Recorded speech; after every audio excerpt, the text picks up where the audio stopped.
ICC টি-20 বিশ্বকাপে দাপটে জয়ে বিশ্বকাপ শুরু যুক্তরাষ্ট্রের। আসসালামু আলাইকুম, বিডি টুডের স্পোর্টস নিউজে আপনাকে স্বাগত। পর্দা উঠেছে টি-20 বিশ্বকাপের নবম আসরের। জয় দিয়ে বিশ্বকাপ শুরু করেছে স্বাগতিক যুক্তরাষ্ট্র। উদ্বোধনী ম্যাচে কানাডাকে 7 উইকেটের বড় ব্যবধানে হারিয়ে শুভ সূচনা করেছে স্বাগতিকরা। রোববার 2 জুন ডালাসে টস জিতে কানাডাকে ব্যাটিংয়ে পাঠায় যুক্তরাষ্ট্র। প্রথমে ব্যাট করতে নেমে নাবনীত ডালিওয়াল ও অ্যারন জনসনের 50-তে 20 ওভারে 5 উইকেট হারিয়ে 194 রান সংগ্রহ করে কানাডা।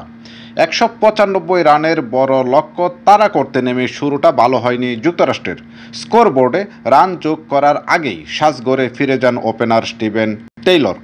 এরপর অ্যান্ড্রিস গস ও অধিনায়ক মোনাক প্যাটেল মিলে 42 রানের জুটি করে শুরুর ধাক্কা সামাল দেন। 16 বলে 16 রান করে আউট হন মোনাক। তার বিদায়ের পর ক্রিজে আসা অ্যারন জোন্সকে সঙ্গে নিয়ে মারমুখী ব্যাটিং করতে থাকেন গস।